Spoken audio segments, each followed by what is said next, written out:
Hello there, good morning, and welcome to Superscreen News at 10, broadcasting to you live from Lagos, Nigeria. And I am Blessed Omonose. The Federal High Court in Lagos has ordered the service of court processes of the National Assembly in a suit challenging the running cost of 13.5 million naira and 10 million naira which senators and House of Representative members allocated for themselves. The schedule hearing in the suit filed by two legal practitioners, Monday Ubani and John Wonku, was stalled due to the failure of the court sheriff to serve the court process on the defendant. The defendants in the suit are the Attorney General of the Federation, the Revenue Mobilization Allocation and Fiscal Commission, the Senate, and the House of Representatives. The plaintiffs are praying for a court order compelling members of the National Assembly to refund all they had collected in the last 3 years as running costs. Senator representing Kaduna Central, Shehu Sani, has reviewed plans by aggrieved members of the All Progressive Congress in Kaduna State to leave the party. He said the new APC National Chairman, Adams Oshomole, assumed office at a time it had become too late to reconcile them with the party. According to him, party members, including President Muhammadu Buhari, has proved incapable of handling the crisis. The senator explained that the wards, local governments and state congresses in Kaduna were flawed and the complaints he and other members lodged were ignored by the Chief John Odigo-Onyegun-led National Working Committee. He also stressed that to further compound the already bad situation, the immediate past party leadership went ahead to inaugurate the Executive Committee, which emerged from the flawed congresses. The High Court of the Federal Capital Territory in Buhari, Abuja, has condemned the report of the Ekiti State Government Judicial Commission of Inquiry indicting governorship candidate of the All Progressive Congress APC in Ekiti State, Kayode Fayemi, compelling him to account for the whereabouts of the sum of 2.75 billion naira expended during his administration as the governor of the state between 2010 and 2014. The suit, which the court delivered the judgment, was filed by the Action People's Party. The plaintiff had in the suit marked plea for an order disqualifying Fayemi and restraining the APC from fielding him as its candidate on the grounds of his indictment in a report by the Judicial Commission of Inquiry, which was set up by Governor Ayodele Fayose. The Fulani Social Cultural Organization, Mayati Allah Kota, has rejected calls from the sacking of service chiefs. The Secretary General of the group, Saleh Al-Hassan, disclosed these in an interview with journalists.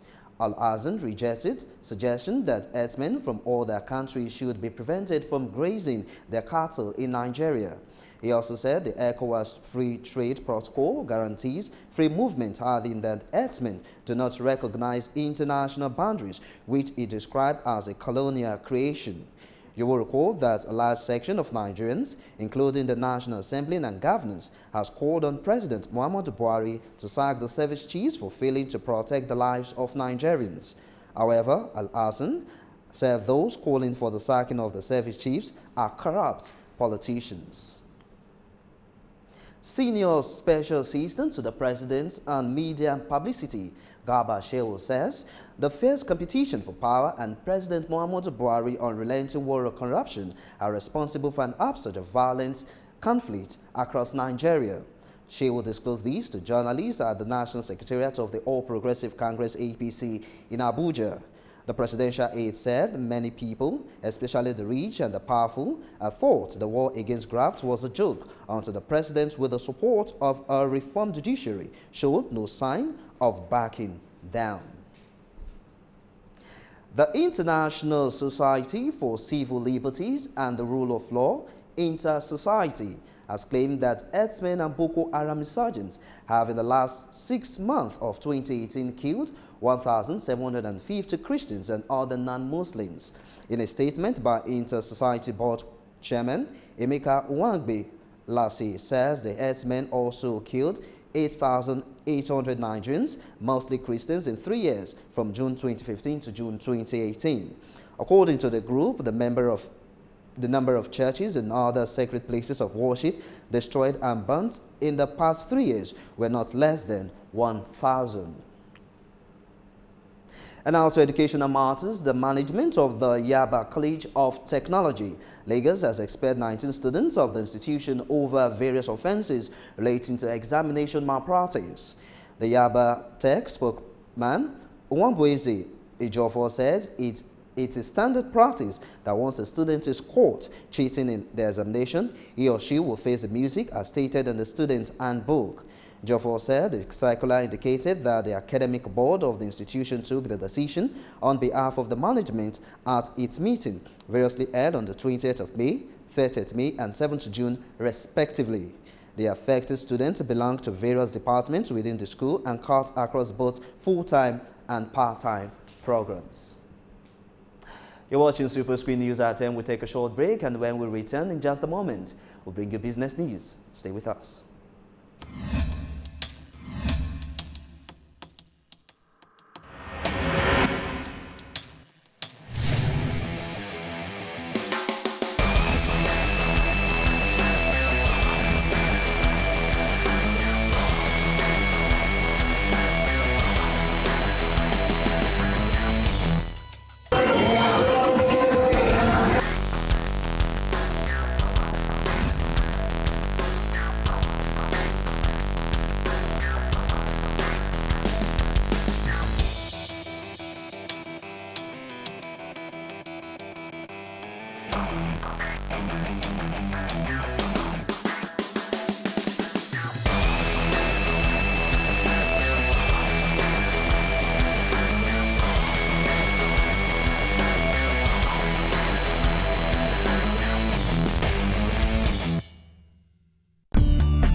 Glad to have you back, and now to the world of business.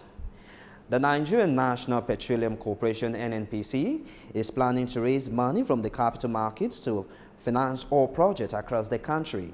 The Minister for State for Petroleum Resources, Ibe Kachuku, and the Group Managing Director NNPC, Mekati Baro, disclosed these at the ongoing 2018 Oil and Gas Conference in Abuja. While speaking on plans by the National Oil Firm to increase investments in the oil sector, Barrow said the corporation is seeking more funds to develop oil projects in the country. He said the government has issued an updated oil and gas policy and initiated the process for enacting a new petroleum industrial governance bill that provides clarity to government institutions and their roles in the industry. And still on business, the Central Bank of Nigeria (CBN) has injected a sum of $210 million into the interbank foreign exchange markets.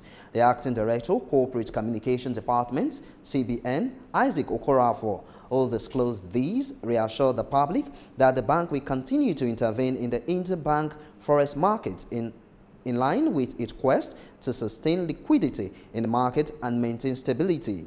He said the new supply is part of effort to ensure liquidity in the forex market in order to meet customers' requests in various segments of the market. He also said CBN offered $100 million to authorized dealers in the wholesale segments of the market, while the small and medium enterprise segment received the sum of $55 million. He said customers requesting forex for invisible such as tuition fees, medical payments, and basic travel allowance were also allocated the sum of $55 million. And finally, on business, the federal government says investment in submarine cables in the country have risen to $2.2 trillion. The Minister of Communications, Adebayo Shitu, who disclosed these at the Nigerian Internet Governance Forum in Abuja, said mobile broadband penetration had increased to 20.95%.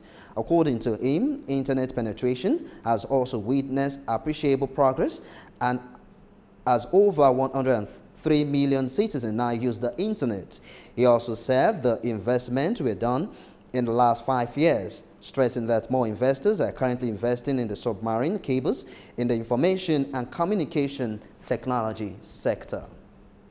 If you're just joining us, this is Superscreen News at 10. We'll take another short break, and when we return, we'll bring you foreign and sport news in just a moment. Join us again.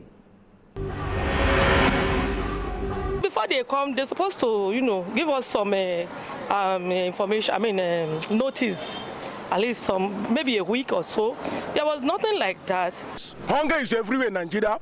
People are dying every day, but Nigeria government are keeping quiet. Housemen are killing people. Why? It's not what we expected because of these old men that are leading us, and you people know, you are aware that these people are not the right people to lead us. These kind of people that are leading us here are people of black mind. They just care about themselves and their family. You are fighting my village. Let me use if I call it useless, I'm not a mistake. The other place where they build a shop, call it plaza. Say each shop there 4 million naira. Which I don't have the money, so I have to leave. If you plan to get a tribal mark, it takes a lot of pain, but after some time, you enjoy it. No, we experience hold up now during the construction time. Then after some time, we start enjoying it. The way they are doing the construction is too slow. It's too slow. The construction is too slow. They should stop the construction and make sure people go into their businesses and do their businesses.